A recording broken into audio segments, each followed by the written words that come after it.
अस्सलामुअलैकुम student. First year botany में हमने चैप्टर 4 स्टार्ट कर दिया था द सेल। आज हम इसका लेक्चर 2 डिस्कस करेंगे जिसमें हम प्लाज्मा मेम्ब्रेन और सेल वॉल को डिस्कस करेंगे। रिवीजन क्लासेस हैं ये।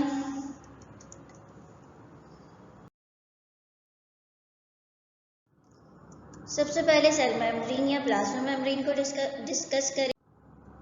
स्ट्रक्चर क्या है यूकैरियोटिक सेल का? यूकैरियोटिक सेल वो है जिसके अंदर ट्रू न्यूक्लियस मौजूद है और मेम्ब्रेन बाउंड ऑर्गेनेल्स मौजूद हैं। यूकैरियोटिक सेल यूनिसेलुलर भी हो सकता है यानी वो सिंगल सेल पर भी कंप्राइज हो सकता है और मल्टी सेलुलर भी यानी एक से ज़्यादा सेल पर भी मुश्तमिल हो सकता है। यूकैरियोटिक सेल में डिफरेंट पार्ट्स हैं।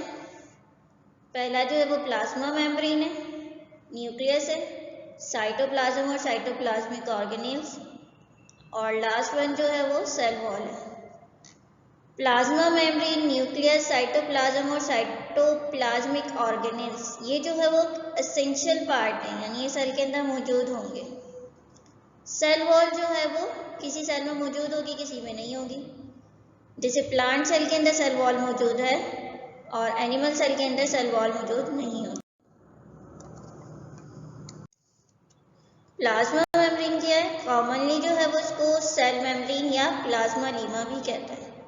तो डिफरेंट नेम है प्लाज्मा मेम्ब्रेन के, सेल मेम्ब्रेन भी कहते हैं इसे और प्लाज्मा लीमा भी। ये एमसीक्यूज में आ सकता है। आउटर मोस्ट बाउंड्री है एनिमल सेल की यानी एनिमल सेल में जो सबसे आउटर कवरिंग होगी वो प्लाज्मा मेम्ब्रेन है, जबकि प्लांट सेल में जो है वो प्लाज्मा मेम्ब्रेन के सराउंडिंग में एक और एडिशनल लेयर होती है जिसे सेल वॉल कहते हैं। अब ये प्लाज्मा मेम्ब्रेन का नेचर कैसा? ये थिन है, फ्लेक्सिबल है यानी इजीली स्ट्रेच हो सकती है। यही वजह है कि जब वो सब्सटेंसेस जो है वो किसी भी सेल की बॉडी के अंदर आएंगे तो ये अपनी फ्लेक्सिबिलिटी की वजह से खिंचना शुरू हो जाएगी। कोई भी पैरेंकाइमा सेल है वाटर को इनटेक करेगा, इनटेक करके जो है वो अपना साइज इंक्रीज करेगा, तो प्लाज्मा मेम्ब्रेन फ्लेक्सिबल है तो खींचना शुरू हो जाएगी और मैक्सिमम साइज तक अटेंड कर लेंगे, जिसकी वजह से सेल जो है वो इलोंगेट होने लग जाएंगे, बड़े होने लग जाएंगे। केमिकल कंपोजिशन क्या है इनकी? 60 to 80% इनमें प्रोटीन है, 20 to 40% इनमें लिपिड है। लिपिड बाय लेयर होती है, लिपिड की 2 लेयर्स मौजूद हैं और साथ में प्रोटीन भी है। एनिमल सेल में कुछ एडिशनल चेन्स मौजूद होती है जैसे कोलेस्ट्रॉल की है, ये लिपिड के साथ जो है वो 50% कॉन्स्टिट्यूट करते हैं। प्लाज्मा मेम्ब्रेन का फंक्शन ये है कि भाई ये कुछ सब्सटेंसेस को सेल के अंदर मूव करवाएंगे जिनकी इनको ज़रूरत होगी और कुछ सब्सटेंसेस को ये एक्सक्लूड करवा देंगे। जैसे फ्रूट राइपनिंग का टाइम है तो एक हार्मोन होता है इथीन, तो उसको जो है ये इसकी एंट्री करवा देंगे और फ्रूट राइप होने लग जाएगा यानी उसका जो ग्रीन पार्ट है वो कन्वर्ट होकर येलो होने लग जाएगा। इसी तरह जो सब्सटेंसेस प्लांट को नीड नहीं होंगे तो उनको रिमूव भी करवा देगा।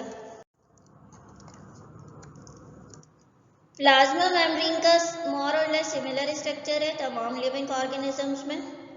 डबल लेयर्ड होती हैं फॉस्फोलिपिड की और साथ में प्रोटीन मौजूद है।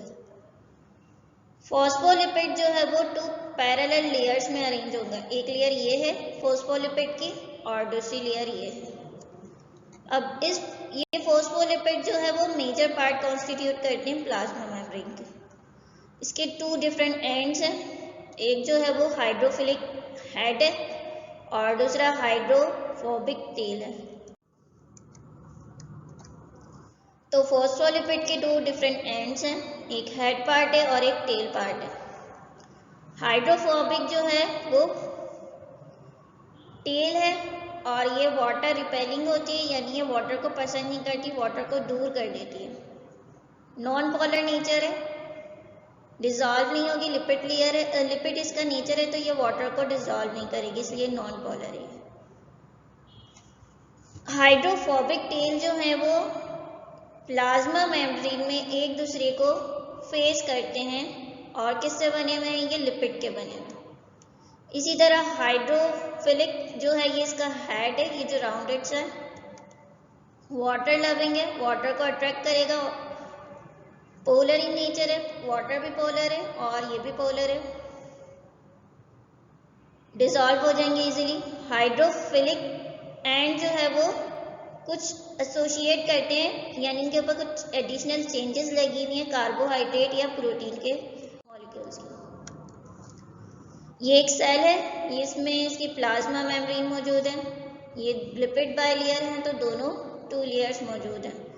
फॉस्फोलिपिड बाइलेयर है, हाइड्रोफोबिक इसकी टेल है जो कि वाटर को अट्रैक्ट नहीं करती, पसंद नहीं करती, वाटर हेटिंग है। और हाइड्रोफिलिक इसका हेड है जो वाटर को पसंद करता है और अट्रैक्ट करता है।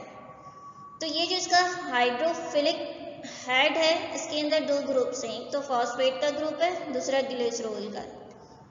टेल के अंदर भी 2 पार्ट्स हैं, ये सैचुरेटेड फैटी एसिड पे कंप्राइज होगी और अनसैचुरेटेड फैटी एसिड तब होंगे जब यहाँ पर डबल बॉन्ड आ जाएगा। तो अनसैचुरेटेड फैटी एसिड की वजह से ये पार्ट इसका थोड़ा सा टिल्ट हो जाएगा और टेढ़ा होना शुरू हो जाएगा। तो ये टेढ़ा इसी वजह से होता है क्योंकि यहाँ पर डबल बॉन्ड की फॉर्मेशन हो गई। तो ये MCQs में भी आ सकता है, ये कोई रीज़न भी आ सकता है कि इसका जो टेल पार्ट है वो टेढ़ा क्यों होता है, तो वो इसलिए होता है कि यहाँ पर डबल बॉन्ड फॉर्म हो जाता है। सिंगर एंड निकोलसन 2 साइंटिस्ट हैं जिन्होंने जो है वो फ्लूइड मोज़ेक मॉडल प्रपोज किया था प्लाज्मा मेम्ब्रेन का। फ्लूइड मोज़ेक मॉडल क्या है कि भाई इसके अंदर जो फॉस्फोलिपिड के मॉलिक्यूल हैं वो एक समंदर की तरह हैं जो कि रोटेट भी कर रहे हैं और मूव भी कर रहे हैं। तो ये फॉस्फोलिपिड के मॉलिक्यूल्स है, इनमें एबिलिटी है कि ये मूव भी करेंगे और रोटेट भी करेंगे, जैसे समंदर में पानी मूव कर रहा होता है। अब इनके अंदर कुछ प्रोटीन्स की भी अरेंजमेंट है जो कि किस तरह बिहेव करती हैं, किस तरह मूव कर रही हैं आइसबर्ग की तरह। जैसे एक समंदर है उसके अंदर कुछ बर्फ़ के टुकड़े रखे होते हैं और वो मूव कर रहे होते हैं। तो ये जो समंदर है ये लिपिड का नेचर है, फॉस्फोलिपिड है, और प्रोटीन क्या है, ये आइसबर्ग की तरह एक्ट करेंगे। प्रोटीन जो है वो या तो डीपली पेनिट्रेट करेंगी इस समंदर के अंदर या इस लिपिड के अंदर, या जो है वो एक साइड पर मौजूद होंगी, या तो वो इसकी एक्स्ट्रा सेलुलर साइड पर मौजूद होंगी बाहर की साइड पर, या साइटोप्लाज्मिक साइड पर। तो सिंगर एंड निकोलसन 2 साइंटिस्ट थे जिन्होंने 1972 में एक मॉडल पेश किया जिसे फ्लूइड मोज़ेक मॉडल कहते हैं। इनका कहना था कि जो है लिपिड बाइलेयर जो है वो प्लाज्मा मेम्ब्रेन की वो एक समंदर की तरह है जिसके अंदर प्रोटीन के मॉलिक्यूल आइसबर्ग की तरह मूव कर रहे हैं। अब ये जो है कंपोनेंट जो है वो प्लाज्मा मेम्ब्रेन के तमाम मोबाइल हैं, यानी इजीली मूव कर सकते हैं। ये डबल लिपिड बाइलेयर है, 2 लेयर्स मौजूद हैं, एक इस पोजीशन में है तो एक इस पोजीशन में है। इनके अंदर कुछ प्रोटीन्स मौजूद हैं, पेरिफेरल प्रोटीन है और इंटीग्रल प्रोटीन है। इंटीग्रल प्रोटीन जो है वो कम्प्लीटली इसके अंदर मौजूद होंगी दोनों मेम्ब्रेन्स के सराउंडिंग में। पेरिफेरल जो है वो या तो इसकी साइटोप्लाज्मिक साइट पर लगी होंगी या एक्स्ट्रा सेलुलर साइट पर लगी होंगी। अब इनके ऊपर जो है वो पेरिफेरल प्रोटीन के ऊपर कुछ ना कुछ एडिशनल चेंजेस लगी होंगी जो कि ग्लाइकोप्रोटीन की भी हो सकती हैं। ये इसके अंदर कार्बोहाइड्रेट भी मौजूद है और प्रोटीन भी मौजूद है। ग्लाइकोलिपिड की भी हो सकती हैं, यानी कार्बोहाइड्रेट और लिपिड की एक चेन मौजूद है। एनिमल सेल होगा तो उसके अंदर कोलेस्ट्रॉल की कुछ चेन मौजूद होंगी। तो ये लिपिड बाइलेयर है जहाँ हेड पार्ट भी है, टेल पार्ट भी है और डिफरेंट प्रोटीन्स और डिफरेंट चेन मौजूद है प्लाज्मा मेम्ब्रेन में। तो डिफरेंट टाइप्स की प्रोटीन को डिस्कस करेंगे कि प्लाज्मा मेम्ब्रेन में कितनी टाइप्स की प्रोटीन है। तो 2 प्रोटीन है, एक इंटीग्रल जिसे इंट्रिंसिक प्रोटीन कहते हैं, एक पेरिफेरल जिसे एक्सट्रिंसिक प्रोटीन। तो ये इंटीग्रल प्रोटीन क्या है, ये डीपली पेनिट्रेट करेंगे लिपिड की लेयर में, यानी जो लिपिड का जो दरिया है जिसे सिंगर एंड निकोलसन ने कहा उसके अंदर ये कंप्लीटली मर्ज होंगी, पेनिट्रेट करेंगे। ये एक लिपिड बाइलेयर है, यहाँ पर ये प्रोटीन मौजूद है इंट्रिंसिक प्रोटीन, और ये कंप्लीटली इन दोनों लेयर्स के दरमियान में मौजूद है। इनका फंक्शन क्या है कि ये चैनल की तरह बिहेव करेंगे और मूवमेंट कराएंगे वाटर सोल्यूबल आयंस की आउटसाइड और इनसाइड।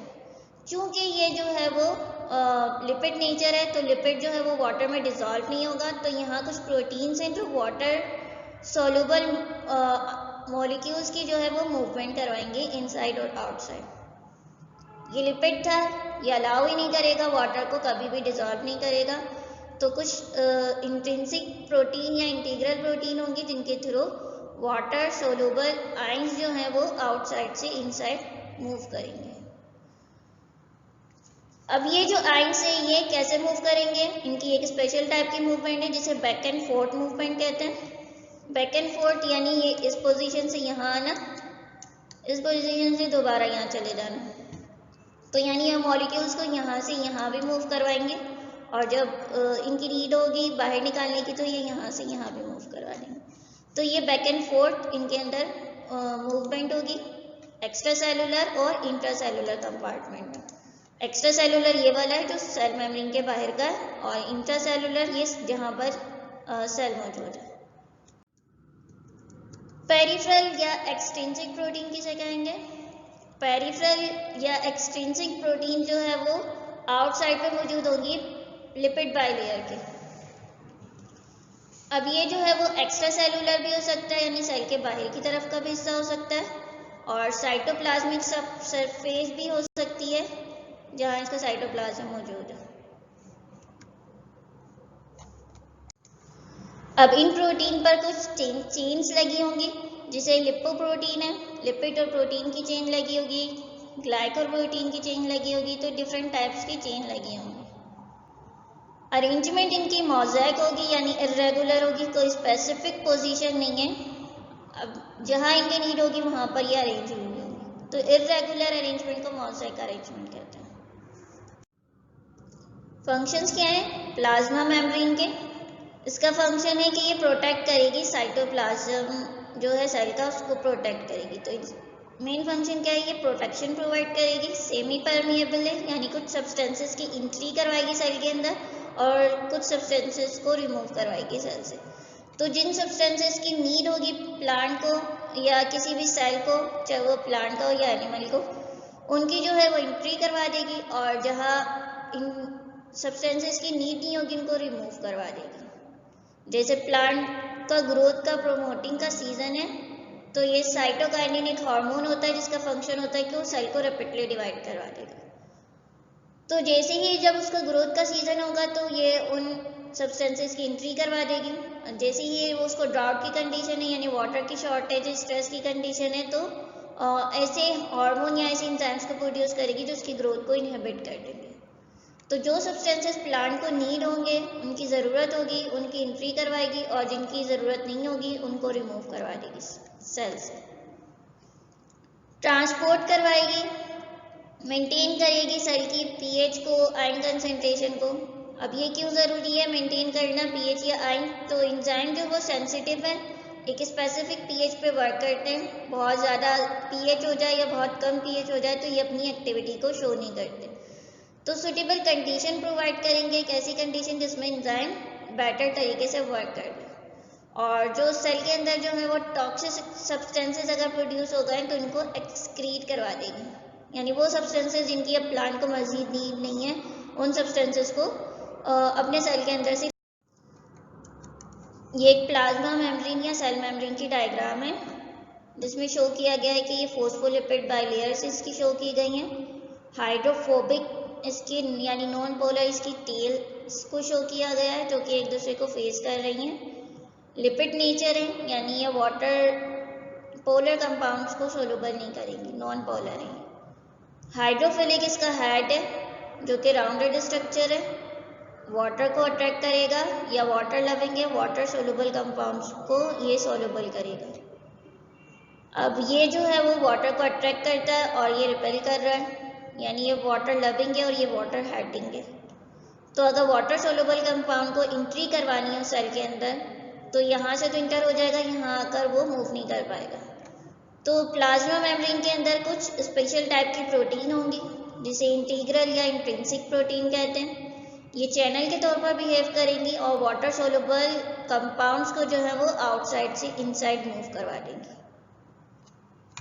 इसी तरह इनके पास जो है वो डिफरेंट टाइप्स की और प्रोटीन्स मौजूद होंगी, जिन्हें पेरिफेरल प्रोटीन्स कहेंगे या एक्सट्रिंसिक प्रोटीन कहेंगे, या आउटसाइड पर लगी होंगी, या तो एक्स्ट्रा सेलुलर साइड पर लगी होंगी या साइटोप्लाज्मिक साइड पर लगी होंगी सेल की। इनके ऊपर जो है वो कुछ चेन्स भी लगी होंगी, ग्लाइकोप्रोटीन की यानी कार्बोहाइड्रेट और प्रोटीन की, ग्लाइकोलिपिड्स की भी हो सकती हैं। इसके साथ जो है वो कुछ चेन्स जो हैं वो कोलेस्ट्रॉल की मौजूद होंगी एनिमल सेल के अंदर, और ये 50% कॉन्स्टिट्यूट करेगी प्लाज्मा मेम्ब्रेन का। तो ये प्लाज्मा मेम्ब्रेन की एक डायग्राम थी जो लिपिड बाइलेयर को शो कर रही है। अब हम परमिएबिलिटी को डिस्कस करेंगे प्लाज्मा मेम्ब्रेन की। तो परमिएबिलिटी किसे कहते हैं कि ये फ्लो करवाएगी सॉल्यूशन या मटेरियल्स को in and out of cell. जो सब्सटेंसेस की उसे नीड होगी उन्हें सेल के अंदर एंट्री करवा देगी, और जिनकी नीड नहीं होगी उसे रिमूव करवा देगी। तो इसे जो है वो सेलेक्टिव या डिफरेंशियल परमिएबिलिटी भी कहते हैं। 2 टाइप्स की है परमिएबिलिटी, एक एक्टिव ट्रांसपोर्ट है और सेकंड टाइप इसकी पैसिव ट्रांसपोर्ट है। तो सबसे पहले जो है वो हम एक्टिव ट्रांसपोर्ट को डिस्कस करेंगे। एक्टिव ट्रांसपोर्ट क्या है कि ये मूवमेंट है मॉलिक्यूल्स की प्लाज्मा मेम्ब्रेन के अक्रॉस, किस रीजन से लेकर लो कंसंट्रेशन के रीजन से लेकर हाई कंसंट्रेशन के रीजन तक। इस प्रोसेस में जो है वो एनर्जी की रिक्वायरमेंट होती है। ये एक प्लाज्मा मेम्ब्रेन है, यहाँ मॉलिक्यूल्स जो है वो हाई कंसंट्रेशन में मौजूद है, यहाँ इनकी तादाद ज़्यादा है, और ये सेकेंड रीजन है इसका जहाँ मॉलिक्यूल्स की तादाद कम है। तो इस लो कंसंट्रेशन के रीजन से ये मूव करेंगे इस हाई कंसंट्रेशन के रीजन में। तो इस प्रोसेस को क्या कहेंगे, एक्टिव ट्रांसपोर्ट। और इस प्रोसेस के दरमियान कुछ ना कुछ एनर्जी की रिक्वायरमेंट भी होगी मॉलिक्यूल्स को एक जगह से दूसरी जगह मूव करने के लिए। एक्टिव ट्रांसपोर्ट जो है वो फर्दर 2 टाइप्स में डिवाइड होती है, एंडोसाइटोसिस और एक्सोसाइटोसिस। एंडोसाइटोसिस की फर्दर 2 टाइप्स है, फैगोसाइटोसिस और पिनोसाइटोसिस। इनको हम 1 बाय 1 डिस्कस करेंगे। एंडोसाइटोसिस में क्या होगा कि सेल मेम्ब्रेन जो है वो किसी मटेरियल को टेक कर लेगी, इनसाइड की तरफ मूव कर देगी, एक फोल्डिंग बनाएगी या वैक्यूल या वेसिकल कहेंगे। ये कुछ पार्टिकल्स हैं जो सेल मेम्ब्रेन के बाहर है, अब ये वेसिकल्स बनने लग गई हैं और ये सेल के अंदर वेसिकल या वैक्यूल की फॉर्म में मूव करने लगता है। तो ये 2 टाइप्स की हैं, एक फैगोसाइटोसिस और एक पिनोसाइटोसिस, यानी कुछ मटेरियल को सेल की आउटसाइड के इन्वायरमेंट से इनसाइड के इन्वायरमेंट में लेके जाने का प्रोसेस क्या कहलाता है, एंडोसाइटोसिस। एंडो में इनर होता है। 2 टाइप्स हैं इसकी, फैगोसाइटोसिस और। तो एंडोसाइटोसिस की पहली टाइप को डिस्कस करेंगे जिसे फैगोसाइटोसिस कहते हैं। फैगोसाइटोसिस में क्या होगा कि प्लाज्मा मेम्ब्रेन कोई भी सॉलिड पार्टिकल को या किसी ऑर्गेनिजम्स को जो उसमें डिसीज कॉज कर रहा है उसको एब्जॉर्ब कर लेगी। इसे सेल ईटिंग प्रोसेस भी कहते हैं। ये जो नज़र आ रहा है आपको, ये वाइट ब्लड सेल्स हैं। ये जो नज़र आ रहा है राउंडेड सा छोटा सा स्ट्रक्चर, ये जो है ये बैक्टीरिया है। तो ये जब भी बैक्टीरिया को कोई इन्फेक्शन होगा किसी भी ऑर्गेनिज्म के ऊपर, तो ये वाइट ब्लड सेल्स जो हैं वो उनको किल करेंगे, और इस प्रोसेस को फैगोसाइटोसिस कहते हैं। इनगल्फ कर लेंगे, उनके इफेक्ट को जो है वो डिस्ट्रॉय। अब सेकंड टाइप है हमारे पास एंडोसाइटोसिस की, वो है पिनोसाइटोसिस। फैगोसाइटोसिस में कोई सॉलिड पार्टिकल इनगल्फ हो रहा था तो उसे सेल ईटिंग प्रोसेस भी कहते थे। पिनोसाइटोसिस में क्या होगा कि कोई भी फ्लूइड पार्टिकल्स को इंटर किया जाएगा सेल के अंदर, और इसे सेल ड्रिंकिंग प्रोसेस भी कहते हैं। ये पिनोसाइटोसिस है, ये वाटर के या किसी भी फ्लूइड के मॉलिक्यूल्स है, ये सेल के अंदर आए, वेसिकल्स बनी इनकी और एंट्री हो गई इनकी सेल के अंदर। तो इस तरह के प्रोसेस को सेल ड्रिंकिंग प्रोसेस और पिनोसाइटोसिस कहते हैं। एक्सोसाइटोसिस किसे कहेंगे, अगर सेल मेम्ब्रेन जो है कुछ मटेरियल को आउटसाइड मूव करवा दे, यानी वो मटेरियल जिनकी अब मज़ीद ज़रूरत नहीं है सेल के अंदर, उनको रिमूव करवा दे बाहर की तरफ, तो इस प्रोसेस को एक्सोसाइटोसिस कहते हैं। ये एक प्लाज्मा मेम्ब्रेन है। अब ये कुछ इनसाइड सेल है इसका, अब इसके अंदर कुछ पार्टिकल्स हैं, टॉक्सिक हैं या वो पार्टिकल्स हैं जिनकी अब सेल को ज़रूरत नहीं है। तो ये फ्यूज़ करेंगे सबसे पहले प्लाज्मा मेम्ब्रेन के साथ, और ये पार्टिकल्स जो है फ्यूज़ होने के बाद रिमूव हो जाएंगे सेल से। इसी तरह ये वाली एक पिक्चर है, पहले ये लिपिड बाइलेयर मेम्ब्रेन के साथ अटैच होंगे और ये इन पार्टिकल्स को बाहर की तरफ मूव करवा देंगे। तो इस तरह के प्रोसेस को एक्सोसाइटोसिस कहते हैं, जिसमें कोई भी पार्टिकल बाहर की तरफ मूव कर जाएंगे। यहाँ मेम्ब्रेन की फ्यूजन होगी, ये मेम्ब्रेन की फ्यूजन इस वाली डायग्राम में क्लियर दिख रही है। पैसिव ट्रांसपोर्ट किसे कहते हैं? ट्रांसपोर्ट का वो मैकेनिज्म जिसमें एनर्जी की रिक्वायरमेंट ना हो। एक्टिव ट्रांसपोर्ट में एनर्जी की रिक्वायरमेंट थी, पैसिव ट्रांसपोर्ट में एनर्जी की रिक्वायरमेंट नहीं थी। टू टाइप्स हैं इसकी, हाई कंसंट्रेशन से लोअर कंसंट्रेशन पे होती पैसिव ट्रांसपोर्ट। तो टू टाइप्स कौन सी है? एक तो डिफ्यूजन होती है, एक ऑस्मोसिस होती है। ऑस्मोसिस में क्या होगा? मॉलिक्यूल्स की मूवमेंट होगी हायर रीजन से लेकर लोअर रीजन तक। ये कुछ इनके ड्रॉप्स हैं जो कि वाटर में डाले तो पूरे डिफ्यूज हो गए, तो ये डिफ्यूजन का प्रोसेस है। इसी तरह किसी भी रूम के अंदर स्प्रे कर दिया जाए परफ्यूम का, तो एक वक्त आता है कि पूरे रूम में परफ्यूम की स्मेल आने लग जाती है। तो ये इसकी हायर कंसंट्रेशन है और ये लोअर कंसंट्रेशन में आ रहे हैं, एक वक्त आएगा कि पूरा पानी इस कलर का हो जाएगा। तो यहाँ जो है वो मूवमेंट टेक प्लेस होगी हाई कंसंट्रेशन से लेकर लो कंसंट्रेशन तक।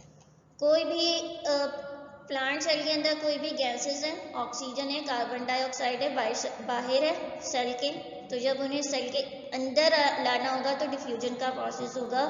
हाई कंसंट्रेशन से वो लो कंसंट्रेशन इजीली डिफ्यूज हो जाएंगी प्लाज्मा मेम्ब्रेन में और इंटर हो जाएंगी सेल के अंदर। ऑस्मोसिस किसे कहते हैं? ऑस्मोसिस में भी मूवमेंट क्या होगी? वाटर के मॉलिक्यूल की हाई कंसंट्रेशन से लेकर लोअर कंसंट्रेशन तक। अच्छा, डिफ्यूजन में गैसेस की मूवमेंट होगी, ऑस्मोसिस के अंदर वाटर के मॉलिक्यूल्स की होगी। ये वाटर के मॉलिक्यूल है जिन्हें वाइट ब्लू कलर से शो किया गया है और ग्रीन कलर से जिन्हें शो किया गया है ये शुगर या सोल्यूट के मॉलिक्यूल है। वाटर को सॉल्वेंट भी कहते हैं। तो ये जो वाटर के मॉलिक्यूल है इनकी मूवमेंट, यहाँ वाटर जो है वो हाई कंसंट्रेशन में, ये यहाँ से ये लो कंसंट्रेशन की तरफ मूव कर रहे हैं। मगर कैसे मूव कर रहे हैं? यहाँ एक मेम्ब्रेन की मौजूदगी है, सेमी परमिएबल मेम्ब्रेन के थ्रू ये मूव करेंगे। सेमी परमिएबल मेम्ब्रेन मतलब वो मेम्ब्रेन जो कुछ सब्सटेंसेस को अलाउ करेगी सेल के अंदर इंटर होने से और कुछ सब्सटेंसेस को नहीं करेगी। क्यों जरूरी है ऑस्मोसिस? कि ये ऑस्मो रेगुलेशन को मेंटेन करती है, यानी सेल के अंदर जो है वाटर और जो सॉल्ट का जो बैलेंस है, यानी सोल्यूट और सॉल्वेंट का जो बैलेंस है उसको मेंटेन करेगी। क्योंकि ज़्यादा पानी की कमी हो जाएगी तो डिहाइड्रेशन का प्रोसेस हो जाएगा और ज़्यादा सॉल्ट हो जाएगा तो वाटर की एंट्री नहीं हो पाएगी। परमिएबिलिटी क्या है सेल मेम्ब्रेन की? ये एक चार्ट के थ्रू बताया गया है कि दो तरह के मैकेनिज्म होंगे ट्रांसपोर्ट के, एक एक्टिव ट्रांसपोर्ट और एक पैसिव ट्रांसपोर्ट। एक्टिव ट्रांसपोर्ट वो जिसके अंदर एनर्जी की रिक्वायरमेंट होगी। ये दो तरह के, एंडोसाइटोसिस यानी कोई सेल के अंदर कोई सब्सटेंसेस इंटर हो रहे हैं, एक्सोसाइटोसिस या रिमूव हो रहे हैं वो substances. Passive transport high concentration से लोअर कंसंट्रेशन तक मूवमेंट होगी, इसके अंदर जो है वो ऑस्मोसिस और डिफ्यूजन आ जाता है। अब एंडोसाइटोसिस में मजीद फैगोसाइटोसिस और पिनोसाइटोसिस है, जिन्हें सेल और सेल रिंगिंग प्रोसेस भी कहते हैं। अब जो टॉपिक हम डिस्कस करेंगे वो है cell wall. Cell wall non living component है सेल का। ये एमसीक्यूज आ जाती है क्योंकि जिन कंपाउंड से मिलकर बना है उनको नॉन लिविंग तस्वीर किया जाता है, इसलिए cell wall non living component है। कैसे फॉर्म हुई थी? जो प्रोटोप्लाज्म है सेल का, उसने कुछ कंपाउंड्स को सिक्रीट किया और वो डिपॉजिट होने लग गया और सेल वॉल की फॉर्मेशन हो गई। प्रोटोप्लाज्म मैंने आपको पहले भी बताया था कि न्यूक्लियोप्लाज्म है और यहाँ पर जो है उसका साइटोप्लाज्म, इन दोनों को कंबाइन कर लें तो ये प्रोटोप्लाज्म कहलाएगा। तो इस प्रोटोप्लाज्म ने जो है वो कुछ मटेरियल एक्साइट करने शुरू कर दिया और ये सेल के बाहर जमा होने लग गया और सेल वॉल की फॉर्मेशन स्टार्ट हो गई। सेल वॉल का नेचर कैसा है कि ये टफ है और इसके साथ फ्लेक्सिबल है। प्लांट सेल में मौजूद होती है जबकि एनिमल सेल में नहीं मौजूद, प्लाज्मा मेम्ब्रेन की आउटसाइड पर। केमिकल कंपोजिशन क्या है सेल वॉल की कि ये सेलुलोज से बनी है। सेलुलोज जो है वो होमोजीनस मोनोसेकेराइड है। होमोजीनस यानी कि ये जिन छोटी यूनिट से मिलकर बना है वो बिल्कुल सिमिलर है। सेलुलोज जो है वो एक पॉलीमर है जो कि छोटी छोटी यूनिट से मिलकर बना है जिन्हें मोनोसेकेराइड कहते हैं।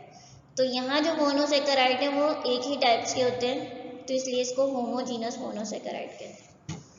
सेलुलोज के अलावा जो है वो पेक्टिन भी मौजूद होगा और कुछ अलग डिफरेंट टाइप्स के कंपाउंड मौजूद होंगे सेल वॉल पर। डिपेंड करता है कौन सा ऑर्गेनिज्म है। अगर प्लांट का सेल है तो सेलुलोज मौजूद होगा, अगर जो है वो फंजाई का सेल है तो उसके अंदर काइटिन मौजूद होगा, अगर बैक्टीरिया का सेल है तो पेप्टाइडोग्लाइकेन मौजूद होगा। तो डिफरेंट ऑर्गेनिज्म में डिफरेंट कंपोजिशन है सेल वॉल की। ये पेक्टिन कंपाउंड है जिसके अंदर डिफरेंट मोनोसेकेराइड्स की यूनिट लगी हुई है। सिमिलर टाइप के मोनोसेकेराइड्स की यूनिट थी और यहाँ डिफरेंट टाइप्स के हैं, तो इसलिए इन्हें हेटेरोजीनस मोनोसेकेराइड्स भी कहते हैं।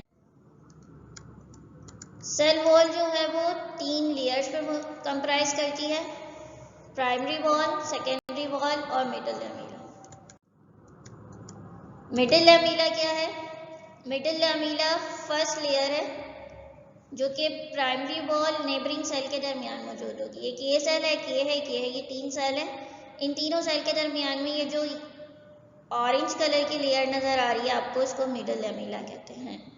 इसका फंक्शन बेसिकली क्या है? ये सीमेंटिंग लेयर है। जैसे सीमेंट जो है वो डिफरेंट ब्लॉक्स को यूनाइट करता है, इस तरह ये डिफरेंट सेल्स को यूनाइट करता है, तो ये सीमेंटिंग लेयर के तौर पर एक्ट करती है। अटैच करेंगे सेल्स को, क्योंकि बीच में मौजूद है तो ये इसका फंक्शन ही यही है कि ये अटैचमेंट करेगी। सीमेंटिंग लेयर है तो एक सेल को दूसरे सेल से जोड़े रखेगी। अगर यही लेयर डिसॉल्व हो जाए तो ये सेल्स भी जो हैं वो सेपरेट होना शुरू हो जाएंगे।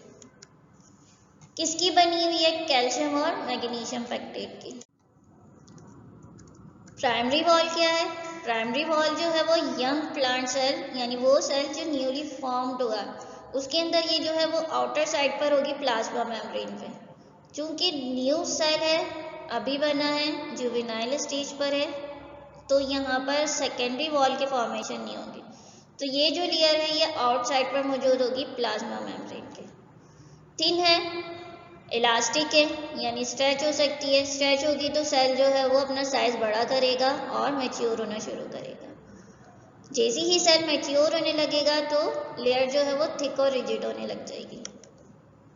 कंपोज किसकी हुई है? सेलुलोज की 25%, हेमी सेलुलोज की 50% या स्मॉलर अमाउंट है पैक्टिन का। इसी तरह सेकेंडरी वॉल है, ये इनर साइड पर मौजूद होगी प्राइमरी वॉल के। ये क्या करेगी? ये फॉर्म करेगी, सेल वॉल को थिक और इलास्टिक बना देगी। जैसे ही सेल जो है वो मैच्योर होने लगेगा तो ये लेयर थिक होने लग जाएगी। थिक होने लग जाएगी तो सेल मैच्योर होने लग जाएगा और नॉन इलास्टिक हो जाएगा, मतलब अब ये मज़ीद खींच नहीं सकता, मज़ीद अब बड़ा नहीं हो सकता। सेकेंडरी वॉल में जो है वो डिपोजिशन है सेलुलोज की और डिफरेंट जो है वो कंपाउंड्स की और भी डिपोजिशन होती है, जैसे कि लिग्निन है। लिग्निन की वजह से ही ये थिक हो रहा है, स्टिक हो रहा है और इलास्टिसिटी स्टिक हो रही है, मतलब ये मज़ीद खींच नहीं सकता। और अदर सबसे प्लाज्मोडेस्माटा क्या है? एक सेल का जो है वो प्रोटोप्लाज्म यानी साइटोप्लाज्म और न्यूक्लियोप्लाज्म वो डिफरेंट सेल से जो है वो इसके एडजेसेंट सेल बराबर वाले सेल है उससे सेपरेट हुआ होता है। मगर कुछ केसेस में जो है वो माइन्यूट पोर्स मौजूद होते हैं सेल वॉल के अंदर, जिन्हें प्लाज्मोडेस्माटा कहते हैं। ये एक सेल है, ये दूसरा सेल है, तीनों लेयर्स मौजूद हैं, इसकी सेल वॉल मौजूद है। अब जो है एक पोर मौजूद है, इस पोर का फंक्शन क्या है कि ये जो इसके अंदर साइटोप्लाज्म की वो मूवमेंट है एक सेल से दूसरे सेल में करवा रहा है। तो प्लाज्मोडेस्माटा वो माइन्यूट पोर है जो सेलुलर कंटेंट को जो है वो एडजेसेंट सेल में मूव करवाएंगे, कम्युनिकेट करवाएंगे। तो ये साइटोप्लाज्म जो है वो एक सेल का दूसरे सेल में इन पोर्स के थ्रू मूव करेगा। तो ये वो पोर्स है जिनका फंक्शन क्या है कि ये साइटोप्लाज्म को, एक सेल के साइटोप्लाज्म को दूसरे सेल के साइटोप्लाज्म में मूव करवाएंगे। फंक्शन क्या है? सेल वॉल का डेफिनेट शेप प्रोवाइड करेगी, फ्रेमवर्क कोई स्ट्रक्चर भी जो है वो प्रोवाइड करेगी, स्ट्रक्चर फॉर्म करेंगी, डेफिनेट शेप बना देंगी। सेल की थिक हो गए हैं क्योंकि लिग्निन की डिपोजिशन हो गई है तो एक स्पेसिफिक शेप प्रोवाइड करेंगे। इनर कंटेंट को जो है वो प्रोटेक्ट करेंगे, सेल के अंदर जितना भी इनर कंटेंट है उसका साइटोप्लाज्म और न्यूक्लियोप्लाज्म तमाम को प्रोटेक्ट करेंगे। मैकेनिकल सपोर्ट प्रोवाइड करेंगी, इंजरीज से बचाएंगी। जैसे कोई भी एक्सटर्नल इंजरी है, किसी भी प्लांट का अटैक है, तो सबसे पहले ये डिफेंस के तौर पर एक्ट करेगी। परमिएबल है, डिफ्यूजन करवा देगी मॉलिक्यूल्स की, मिनरल्स की, जो प्लांट को नीड होंगे उनको इंटर करवा देगी सेल के अंदर। जैसे रूट हेयर्स होते हैं, रूट के ऊपर वो वाटर या सोल्यूट या उन मिनरल्स को जो प्लांट को अपनी ग्रोथ एंड डेवलपमेंट में चाहिए होते हैं, उनकी एंट्री करवा देगी। हाइड्रोफिलिक नेचर है, वाटर को पसंद करती है, तो जैसे ही वाटर या सोल्यूट के मॉलिक्यूल्स हैं उनकी मूवमेंट करवा देगी प्रोटोप्लाज्म। अब जो टॉपिक पढ़ेंगे वो है हम न्यूक्लियस। न्यूक्लियस को सबसे पहले रॉबर्ट ब्राउन ने डिस्कवर किया था 1831 में। कहाँ डिस्कवर किया था? ऑर्किड प्लांट में। एक डेंस सी बॉडी उसको नजर आई और उसने उसका नाम न्यूक्लियस दे दिया। न्यूक्लियस जो है वो इम्पॉर्टेंट है, और क्योंकि ये तमाम फंक्शंस को परफॉर्म करता है, इसलिए तमाम एक्टिविटीज़ को सेल की रेगुलेट करता है, इसलिए इम्पॉर्टेंट है। प्रोमिनेंट है क्योंकि ये डार्कर कलर का रीजन नज़र आएगा तमाम सेल या इसके डिफरेंट ऑर्गेनल्स के मुकाबले में।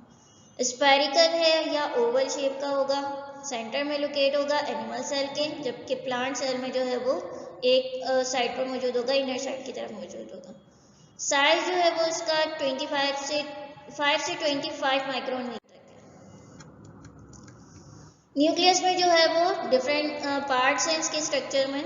तो पहला पार्ट क्या है इसका? Nuclear membrane. न्यूक्लियर मेम्ब्रेन वो थिन मेम्ब्रेन है जो न्यूक्लियस को सराउंड करेगी। ये एक न्यूक्लियस है, इसके सराउंडिंग में एक इन्वेलप मौजूद है जिसे न्यूक्लियर मेम्ब्रेन कहते हैं। 2 लेयर्स होंगी इसके अंदर। एक तो इनर लेयर है जो कम्प्लीटली न्यूक्लियस को सराउंड कर रही है, एक आउटर लेयर है जो एंडोप्लाज्मिक रेटिकुलम के साथ इसको कनेक्ट करती है, ताकि ये न्यूक्लियोप्लाज्म और साइटोप्लाज्म में कुछ ना कुछ कम्युनिकेशन हो सके, कुछ ना कुछ इनके जो पार्ट्स हैं वो ट्रांसफर हो सके, मटेरियल ट्रांसपोर्ट हो सके।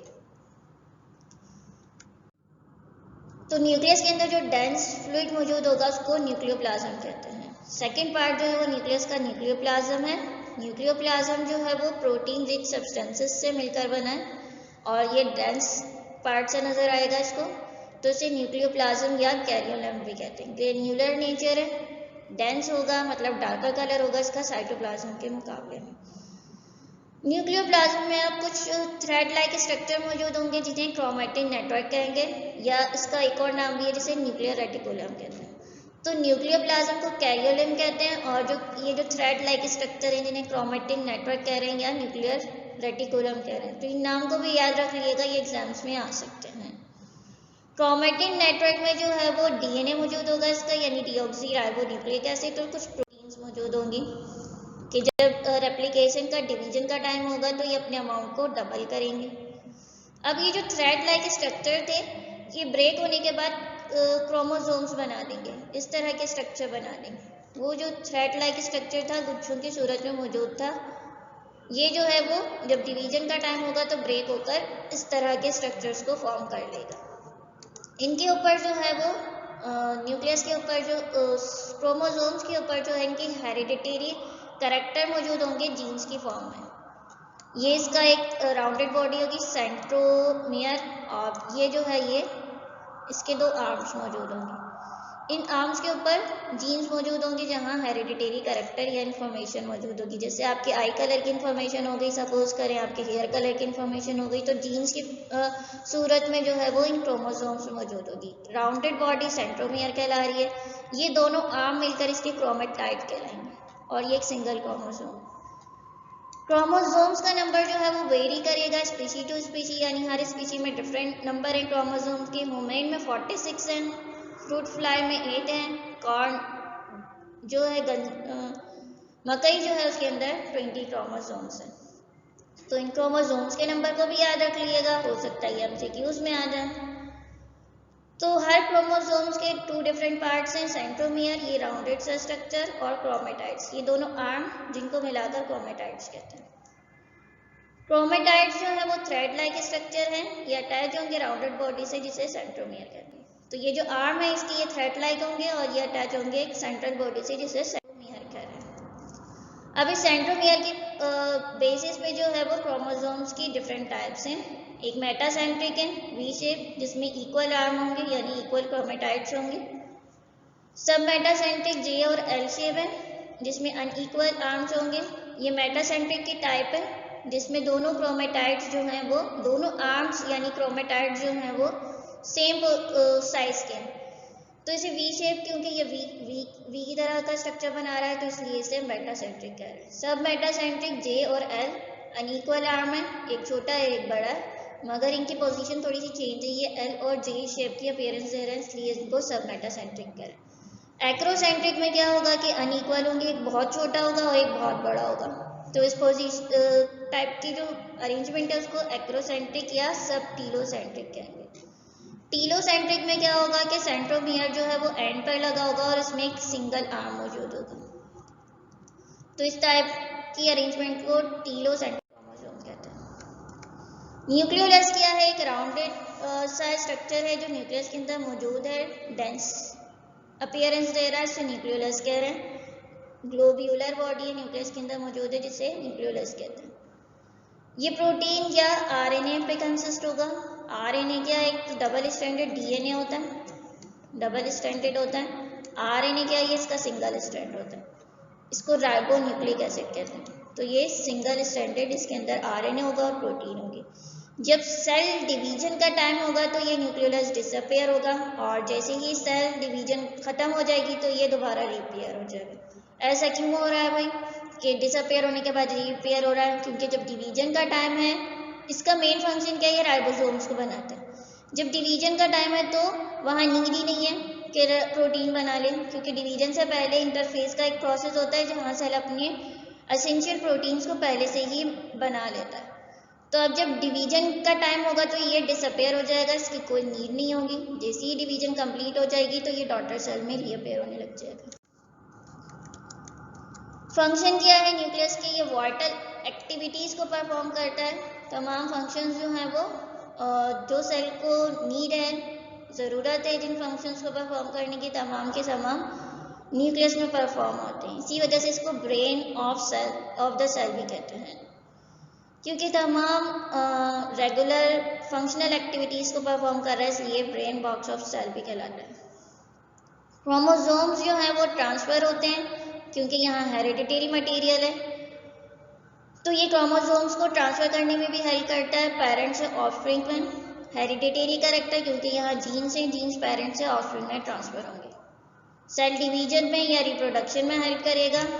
इसके अंदर डीएनए और आरएनए प्रोड्यूस होते हैं। डीएनए में क्या है? डीएनए और आरएनए जेनेटिक मटेरियल के तौर पर एक्ट करते हैं। पहले डबल स्ट्रैंडेड डीएनए होता है, वो सिंगल आरएनए में कन्वर्ट होता है, फिर प्रोटीन सिंथेसिस की फॉर्मेशन होती है। आपने जूलॉजी के पार्ट में पढ़ा होगा। तो यहाँ तक हमारा ये लेक्चर कंप्लीट हुआ।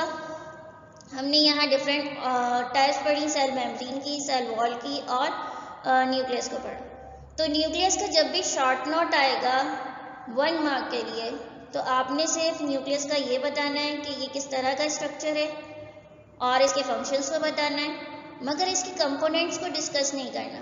कंपोनेंट्स जो हैं वो पार्ट्स जो हैं वो उनके सिर्फ नाम लिखने हैं 1 मार्क के लिए। मगर अगर बात आ जाए 2 नंबर के लिए, तो 2 नंबर में आपने उन कंपोनेंट्स या पार्ट्स को डिस्क्राइब भी करना है, यानी उन कंपोनेंट्स के डिफरेंट फंक्शंस भी बताने हैं कि इसके अंदर क्या क्या होता है, न्यूक्लियोलस में क्या है, इसका फंक्शन क्या है, ये प्रोटीन सिंथेसिस करवा रहा है, इस तरह करके आपने इनको डिस्क्राइब भी करना है। अब आ जाए एक सवाल प्लाज्मा मेम्ब्रेन पे 6 मार्क्स का। 6 मार्क्स का आएगा तो डायग्राम की नीड होगी, तो डायग्राम तो आपने बनानी है। उसके बाद जो है आपने उसके डिफरेंट प्रोटीन्स को बताना है, एक्सट्रिंसिक प्रोटीन और इंट्रिंसिक प्रोटीन को बताना है। इसी तरह आपने उसकी परमिएबिलिटी को भी डिस्कस करना है। आपने उसके फॉस्फोलिपिड के जो मॉलिक्यूल है हेड और टेल, उसको भी डिस्कस करना है। तो 6 मार्क के लिए आपने उनके प्रोटीन्स को भी बताना है, दोनों डिफरेंट प्रोटीन्स को भी, फॉस्फोलिपिड बाइलेयर को भी बताना है, फ्लूइड मोज़ेक मॉडल को भी लाइन में डिस्क्राइब करना है कि सिंगर निकोलसन ने प्रपोज किया था, और लिपिड को जो है वो इसके अंदर जो है वो प्रोटीन जो है वो आइसबर्ग की तरह मूव कर रही होती हैं। ये तमाम चीज़ें बतानी है। और परमिएबिलिटी में diffusion, active transport, passive transport, ये भी छोटी छोटी सी लाइंस में बताना है। और एंड में जो है वो आपने डायग्राम्स बना देनी है, क्योंकि ये सवाल जो है वो 6 मार्क्स का ही आता है, लॉन्ग में आता है, तो इसकी अच्छी सी तैयारी कर लिएगा। तो आज का लेक्चर हमारा यहीं तक था। नेक्स्ट लेक्चर में इंशाल्लाह हम मेम्ब्रेन बाउंड ऑर्गेनेल्स को डिस्कस करेंगे। जब तक के लिए खुदा हाफिज़।